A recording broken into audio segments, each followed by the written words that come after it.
Extremely posh-nosh when Warwick Castle prepares for a banquet. Great estates in half an hour after a trip around the garden.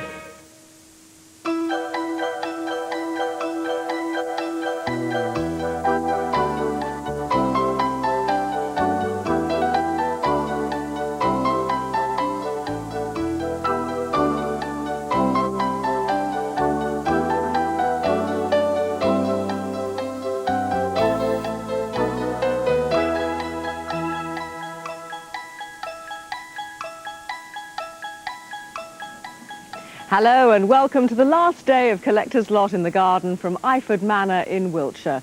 This garden is full of surprises. Hidden away amongst the Mediterranean splendour is this wonderful Japanese garden. Coming up on the programme today, we meet a woman who's scoured the highways and byways for her Bramley Hedge china. We've a relaxing collection of hammocks and we go rowing with Victorian boats in Bath. Now, the Japanese are not only famous for sumo wrestling and samurai warriors, but also for their beautiful tradition of growing miniature trees. David Stafford went to Leonardsley Gardens to find out more about the art of bonsai. The grandeur and majesty of a tree or an ocean or a mountain is beautiful. But so is its intricacy and detail.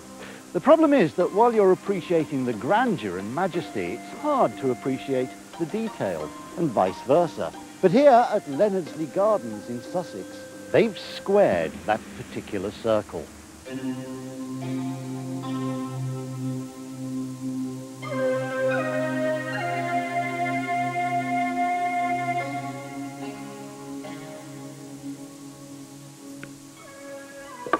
Scissors? Thank you.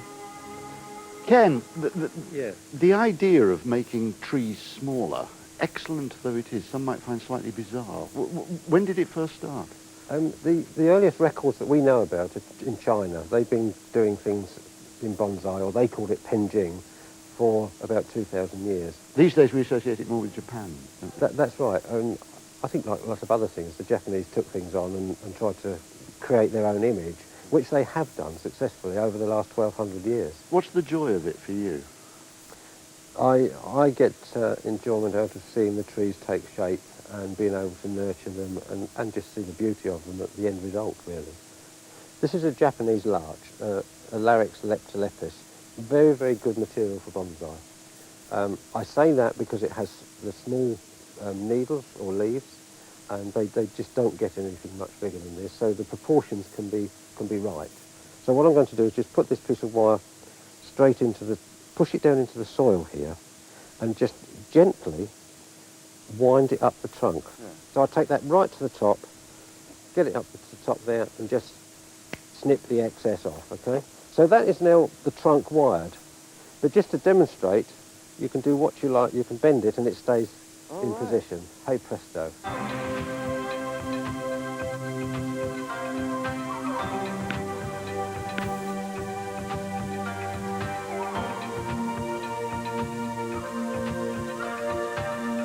This is a fantastic collection, Ken. And I suspect that either you're incredibly well preserved or you didn't grow all of these from seed.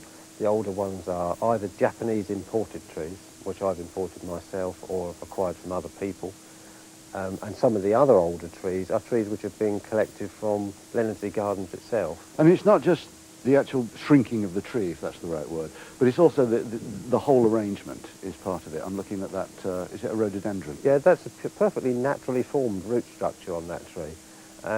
Yes, it's the arrangement in the pot, everything has to be right. The pot has to be right because that has to blend with the tree. If you make the comparison with a piece of fine art in a frame, the frame complements the tree. And you've got that sort of mountain range. That's very Chinese. And the Chinese are quite good at that sort of thing. That's a fairly new acquisition into this collection. Yeah. But it's very, very attractive. It's not finished yet, that's going to be bigger. So you wire it up, you prune it, you nurture it, you look after it, and 45 years later, you end up with something like this. Now, is this one, as it were, finished now? No, to the untrained eye, it seems to be finished.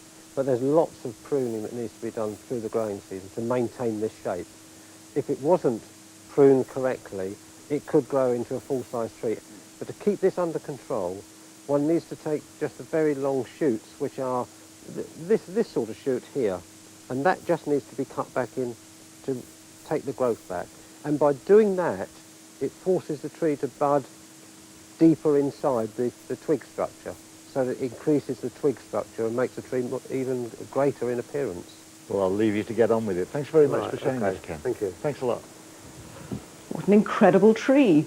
My first collector today wasn't all that keen when, as a little girl, her parents insisted on giving her Brambley Head china for every special occasion, birthdays, Christmas and Easter.